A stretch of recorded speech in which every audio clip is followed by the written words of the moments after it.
egg turning tayo. So, we do it 5 times a day.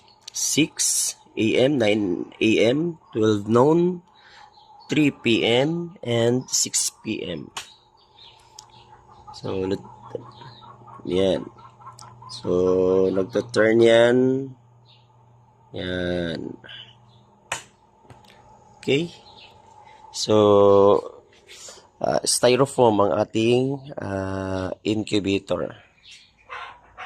So, our temperature is 38.6 and yung humidity is 50. So, 38.6 is 37.6 yan siya.